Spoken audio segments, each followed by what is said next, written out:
But for right now, we're going to ignore the beer. We're going to ignore Tampa. We're going to ignore everything. And we're going to talk about Egyptian mythology. Sure. Because I want to know why. I am super excited. I love Egyptian mythology because I'm a geeky little white boy. And just, I guess, why Bastet? Yep. The most asked question is why the Egyptian theme here. And I love answering this question because it's kind of cool. So when Huston and I were trying to figure out what we wanted this place to look like, we wanted something unique. We wanted something to set ourselves apart. You know, I said I didn't want to be another brewery with barrels sitting around, even though we have barrels sitting around. And two, we're big fans of the history of beer.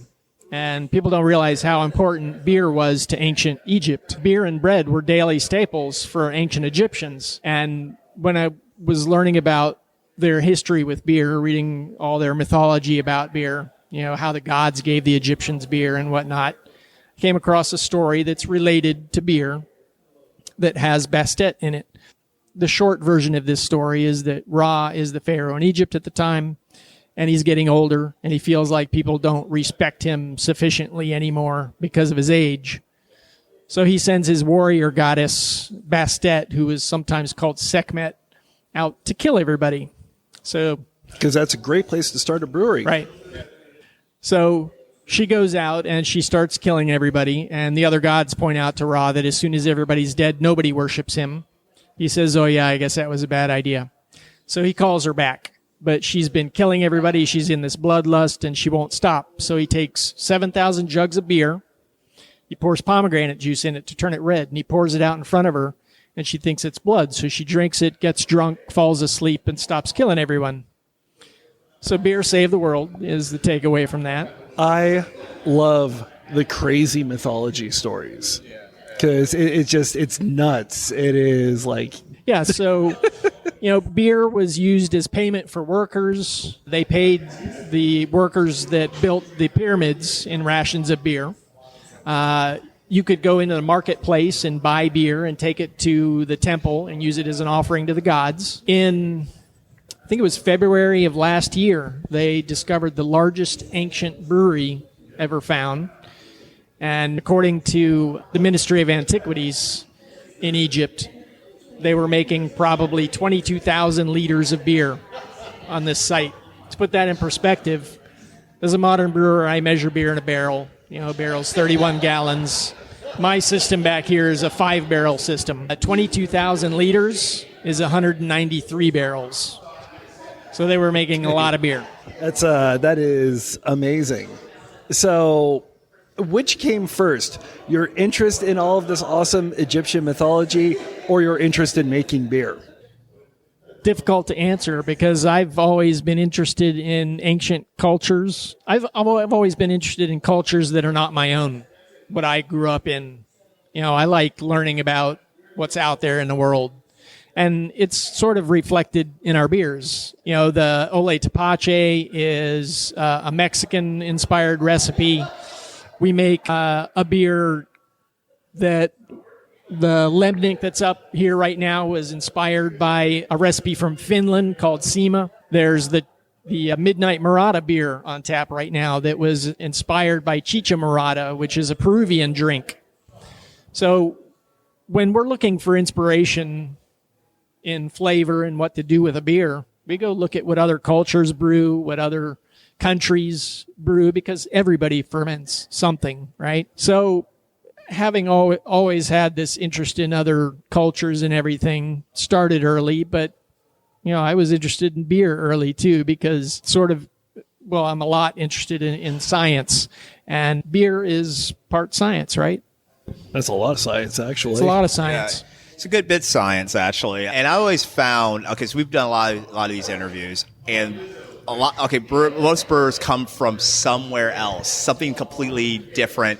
There's a small section that come from homebrewing, right? And I mean, that may be part of your background as well, but most brewers tend to have come from some other background, and a lot of times it's computer science, it's finance, it's usually something highly technical. So, without knowing your story, like where have you always been brewing, or is there something other profession which you came from? Yeah. So, having always been interested in some sort of science. It led me into microbiology, and I did a lot of... The moment you said microbiology, for those of you that are only listening, both of our heads went up and down. I was like, yep. So I went to USF and was involved in engineering. I was in the engineering college there and did a lot of environmental science related stuff, which was water quality and microbiology. And, again, that's beer, right?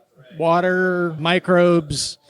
So during my learning years in high school and college, beer became an interest because I was like, well, it's, microbiology.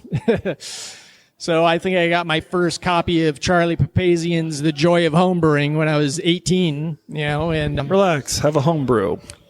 And played around with making beer, but didn't really get serious about making beer until somewhere around 2010 when Huston and I and another group of guys, there was 11 of us, that founded a local homebrewing club. So I was going to say, so if you've got a homebrewing club, you've got 11 people, how did you decide, how did the two of you decide that, we're going to be the guys, let's go do something? Well, Huston and I met in 1999. I was in the IT department. He was in graphic design department at a law firm in downtown Tampa. That's where we met. And we learned after working together for a while that both of us had an interest in beer. We would bring beers to work to share with people on Fridays at 4:30. We called it Beer 30. That kind of led us to forming the local homebrew club and getting a little more involved in the beer scene. That was happening around 2010. Cigar City had just opened up, and beer was... Everybody was interested in craft beer in the Bay Area. And we had a friend, one of the guys in the homebrew club, Ian Schmidt, was a brewer for Cigar City for many years. One of the longest employed brewers at Cigar City. And he was one of the founders of the homebrew club as well. He's now brewing for Three Bulls.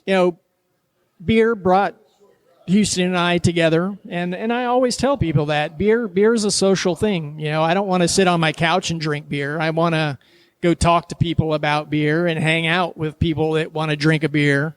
And it's a social thing for me personally. That's amazing.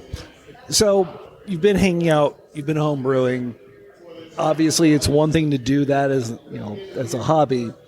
Where was the decision to finally jump in and say, look, we're going to throw our hat into the ring. Yeah. We're going to open up our own place.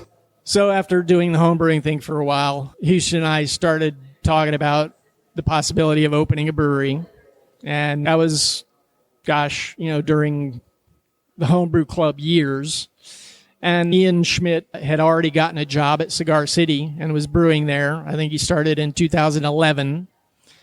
And a couple of years later, after Huston and I had incorporated Bastet Brewing and we were doing the festival circuit, and getting our logo and our name in front of people, both of us took a job for brewing and cellaring at Cigar City. I was there for many years. Huston was there for a couple of years. So Cigar City was where we started professionally getting into beer and learning what to do, how to make good beer. Working for an award-winning brewery is a good place to start.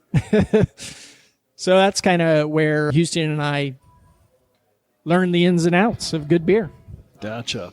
So, and now you sort of mentioned this when we were talking before we started recording, because we've been in communication and I've been following your story for many, many, many years. What were the processes? What sort of did you find was impeding the finding of a location and finally opening up? Yeah. So in the beginning, Huston and I decided that we wanted to be a brew pub because we're both very much interested in food.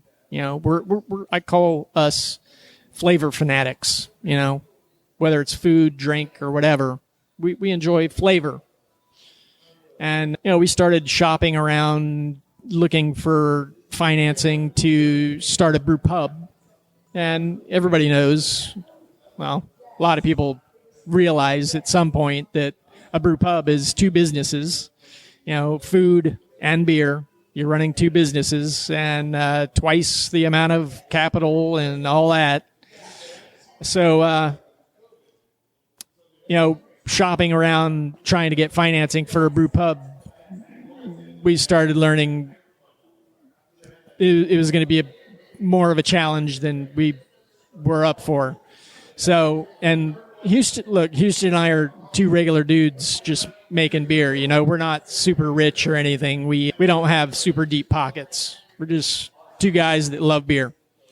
So, it took us a while to figure out that we just should concentrate on what we know best, the beer, and open a small tap room and brewery instead of a brew pub. And then, searching for a proper location took a long time. Gosh, we must have looked at 50 locations over many years trying to find something that inspired us, something that we thought was going to work for us. And we wasted a lot of time getting involved with projects that never came about, for one reason or another. So it took us a lot longer than we thought it would to get our feet under us and get the money raised and get a location that we liked. I was going to say, because we are basically on the edge. You take a look behind us through the picture windows, and that's Ybor. And yet on the other side of the building, I guess you would probably call it the docks. You'd probably call it the port. Yep. Well, it's behind. Okay, so there's a port. Port is kind of like just slightly south. And slightly north is a neighborhood called Palmetto Beach, which is kind of like a historically Latina neighborhood, actually. If you live here, you know this neighborhood. If you're not local, you may not know this neighborhood, but it's a well-known neighborhood. I ran a kickball league out of that at a field in that neighborhood for 4 years, so I know this area very well, actually. So yeah, Palmetto Beach. And obviously, we are literally. I mean, Tom Brady, if you were to jump up onto the roof, could probably hit Coppertail Brewing from here. Yep. Coppertail is just east of here. So, are you happy with what you found? Why did you decide to finally put money down on the building that we're currently in? Well, we wanted to be in an up-and-coming area. We've got downtown just to the west of us with a lot of new apartments happening over there. You've got the Legagneur just east of us next to Coppertail. You've got right across the street from us, you've got the box factory lofts. And of course, right across the street is Ebor. We didn't really want to be in the craziness of Ebor. Being on the Adamo, which has got a lot of traffic on it all the time, and being in this area where a lot of stuff is happening, possibly even the new stadium happening here in Ebor, right? It seemed like a good call. This is right in the size and configuration that we needed to fit our equipment. We had been searching for so long. I think we were ready to find something, and we had to make a few compromises. We really wanted to have outside seating, but that didn't happen here. We felt like if we were going to get this brewery open, we had to, find something that fit most of our check boxes. So we like this area. And, apparently so do a lot of other breweries, within 5 mile radius of here. You've got Coppertail, us, Zydeco, Berry House. I was just about to say, what's it like? Because you are, if I'm correct, you're still the newest brewery in the Tampa Bay craft beer. I don't think so. Oh, really? There were a couple guys that opened after. You just mentioned Ybor, right? Yboro's a little before y'all, but guys, if you guys opened November 2020, then you are right in the same line with like Woven Water. Woven Water and Magnanimous. Right about the same time, Woven Water and Magnanimous. Yes, exactly. But still, I mean, those are a lot of big names, and you've mentioned a number of names already. What's it like opening up in a scene like Tampa's? Is that kind of nervous? Nerve-wracking? The truth is, as big as Tampa Bay's beer scene is, it's a small community. We all know each other. You walk into Coppertail, I can go over to Coppertail. There's several guys over there that I worked with at Cigar City. JJ Ruiz, brewer over at Cigar City. Both Huston and I worked with him. We're good friends with him. So in a pinch, If I needed a bag of 2-row or something, I can call JJ up, and Coppertail would gladly give us a bag of 2-row. It seems like Cigar City is the incubator. They Pretty much were. everybody here either Yes. worked for them or knows a lot of people that did. Cigar City, They have a lot of tentacles out there in the industry for sure, and Yep. locally for sure. Yeah. they happened at the right time. It could have been another brewery, but it was Cigar City, where a lot of people in the local beer industry started working. You know, Nick Streeter, Jordan Kof, the list goes on, man. A lot of us went through Cigar City at one point or another, and Houston and I included. That's kind of amazing. Kind of want. Actually, I want to continue on with the Ybor City theme. All right, and I have this debate with my co-hosts all the time. Is there an Ybor City craft beer scene? There is, to some degree. Okay, I would say. Does it differ from, say, Seminole Heights or St. Pete or Dunedin? Well, if I want a craft beer experience in Ybor, as opposed to other places, and forget all the bars, forget first chance, last chance, forget all that stuff, Yeah. gas bars, whatever. What's the craft beer experience in Ybor? Well, it started, 1995 with Yeah. Tampa Bay Brew Co., right? Right.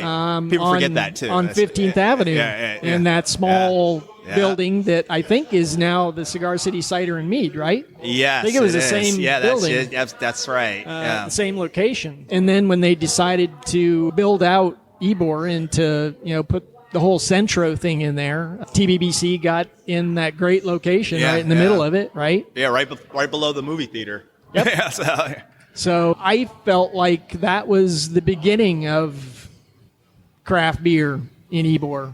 Tampa Bay Brew Co.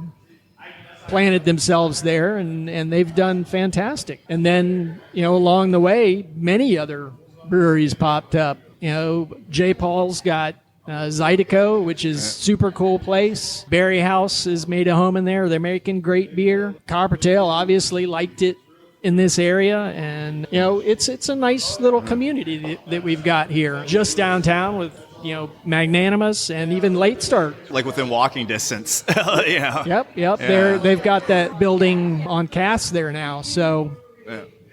I think it is turning into a nice little craft beer scene around here. It's not quite as together in distance as the breweries are on Central and St. Pete, Yeah. but they're still generally walking distance. It's a scooter ride. Yeah. It's a scooter ride. Yeah. So for sure. It's definitely a scooter ride. I think as this area has grown, I think the beer selection has grown as well, and it's one of those things that I don't know that people always think about Ybor, but there's like 6 breweries that you can walk to right from where we stand right now.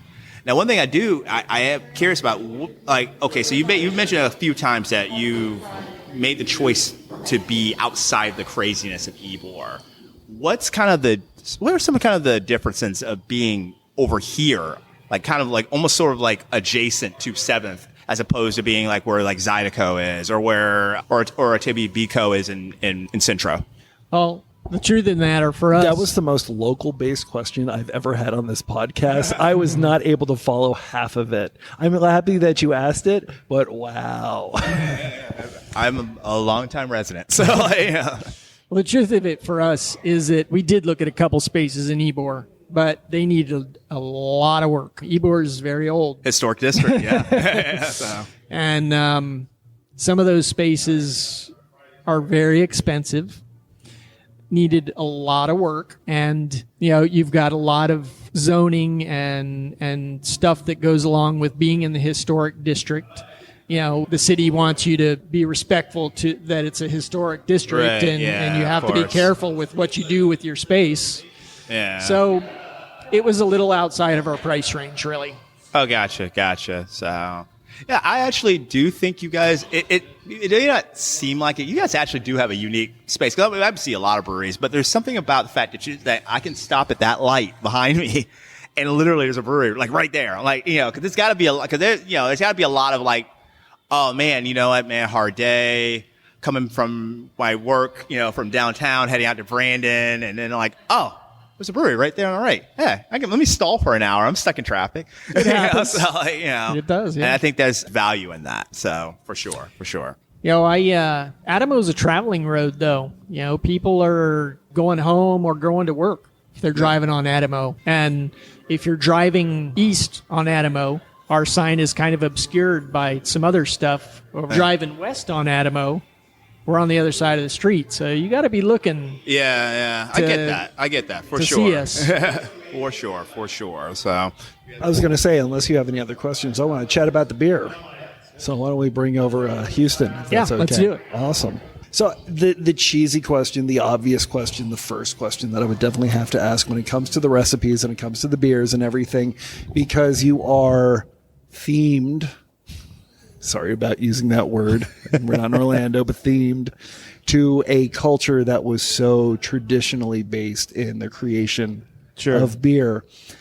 How much does that inspire some of the recipes that are coming out? That word theme is pretty loosely translated. So you're in a strip mall with the Subway. I can't go pretty far. much. So, so our main goal for that quote unquote theme is it's Tom and I. We're both huge fans of the history of beer, and it's just kind of our way of nodding or paying homage to one of the first, or quite frankly, the biggest brewing culture period, ancient Egyptians, right? So, you go back 5,000 years ago. So we loosely base the theme. We just don't try to beat you over the head with it. You come in here and it is definitely a lesson of ancient Egypt. From, you see in the back of our menus, you'll see stuff about Egypt. I've never seen that before. Yeah. So you'll see a lot of these tapestries in here are nods to ancient Egypt, like the one right back here, straight back here by the shirts. That's from the Book of the Dead. That's an actual scene where Horus is weighing the heart of this young lady. Anubis is weighing the heart. Horus is pulling her in for the council. And if, her heart is heavier than Amit's feather, then she's banished to hell. Basically, her heart gets fed to that mythological creature that has the bottom of a hippo, the midsection of a lion, and the snout of a croc. So your heart gets eaten by that. So if you have greed, jealousy, any kind of thing like that. So it's really cool. Like, we started this journey with just, like I said, paying homage to one of the biggest brewing cultures. I don't know if Tom touched on just last year that brewery that got unearthed in Cairo. So go ahead and tell that story, perfect. Please. So there was a brewery unearthed in Cairo that's a regional brewery that was a 190 barrel facility. Over there they measure in hectoliter, but just the translation basically is 190 barrels. So to put that in perspective, it was. So here we're 5 barrel facility. Cigar City's 30 barrels. Coppertail's 50 barrels. So it was almost 4 times the size of Coppertail, and it was just a regional brewery. That's how much beer they drank. Did they have hazy IPAs? They did not. So that's a great question, though. I love it because it was pre-hops. Back in ancient Egypt, hops weren't around back then. That actually, that's a good question. That as you were talking, it kind of popped into my mind because traditionally, when those are brewed by modern breweries, the Gruit style. Absolutely. Is that something that you're going to be doing? Maybe. We touch on a lot of different styles that people don't really touch on. Like I said, man, Tom and I are big fans of just the history of beer. So, we have on right now on tap an old ale, which you're drinking. Yep. Drinking with, I must say, with wildflower honey, toasted almonds, medjool dates. Yep. I mean, what was the inspiration? So mostly the inspiration was to, one, brew a style that no one really touches on. I think there was a couple other breweries here in the Bay Area that has brewed that. It's a forgotten style. It's kind of it's a cousin to a barley wine, a lower ABV cousin to a barley wine, similar flavor profile. But I kind of want to flip it on its head and throw some dates in there. I throw the wildflower honey because they all play well together. At the end of the day, recipe development is about balancing flavor profiles and making it all work. Tom and I both have a long background in food, not professionally, but we've been cooking since a young age, and essentially brewing is just like cooking. You're balancing the sweetnesses, whether you mashing at a higher temperature to get some long strands of sugar, that won't ferment out to adding an aggressive, a hot profile. It's all a balancing act, really. So that was our approach with the old ale. But, we brew a cream ale, which is not common at all. But we're also interested in what other countries are doing. That's why we have a tepache on tap right now, and we always have that on tap. That's Really? very traditional in Mexico, and typically in Mexico they give it to you. It's fermented pineapple. They let it ferment wild, and they'll put like cinnamon sugar on top of it. But this is Tom's brainchild. He added ginger and cardamom, and they all play well together. We have a kvass recipe. We have sima recipe, which is fermented lemonade that's typical in Finland. So the styles, we're doing a lot of stuff that other people aren't even really touching. Because like I said, at the end of the day, Tom and I are just fans of the history of beer and just fans of the styles. Yeah, it seems like it wasn't so much you had to brew older styles and new styles because of the Egyptian as much as that's just what you seem to be doing anyways. Sure. I mean, like I said, man, Egyptian is the theme because, I heard Tom over here talking about the story of Bastet. She's got that cool beer story associated with her. Who wouldn't be geeked about having a story about how beer saved the world, right? So these lovely suds that we like to drink, and it's got a cool story attached to it, as well as, like I said, paying homage to essentially the birthplace of beer. A lot of people have that misconception that beer was birthed in Europe, and it wasn't, and nothing taking away from what Europeans have done, because Europe has definitely elevated the craft. However, it just was not the birthplace for it. Is there anything that you want to brew that you guys aren't brewing? That's pick one. Yeah. That's a loaded question. I mean, there's a ton of stuff, man. There's literally, Tom and I probably have easily 250 recipes, and we've only probably brewed 150 of them. So there's a lot more recipes that we want to brew, a lot of cooler things we want to delve into, which is why, you see our tap list constantly rotates. We have a few cores that you'll see, but gotta have that IPA. Gotta have that hazy. You got to have those money makers. That's what it is. At the end of the day, we're a business, and it pains me to say that. I know every artist. You have to have them. Me, I'm that guy. And like, I'm glad you said artist, because I have the art background. I'm that guy that doesn't like to do the same painting or same piece more than once. So working at a big production brewery, you kind of have to compromise and do that. You're in your core brands, and you have to do them because people enjoy them. And it's not that I mind doing them. It's just I'm looking for the next cool thing to create. I'm an artist, so I'm just looking to expand on what we're doing. And that's about it, man. Okay, so you mentioned a few times, and your partner mentioned it as well, food and beer, and just a love of food. All right, so I'm under the opinion that beer is the best thing from an alcohol standpoint to pair with food. That people think it's wine, they're completely missing the mark. Completely. I think it's all about beer and food. And wine food's not bad. It's great. There's definitely, it is great, but I just think that beer is 1A better. It's fun that you bring that up, because I wholeheartedly agree with you. Yeah. And it's not because just I'm a beer guy. I worked in spirits. I worked in wine. I worked at Total Wine for many years. And so with wine, you got different varietals, but basically you got red, you got white, right? Right. Beer, you have so many different SRM, standard reference measure, different colors, different flavor profiles, different maltiness, different hoppiness.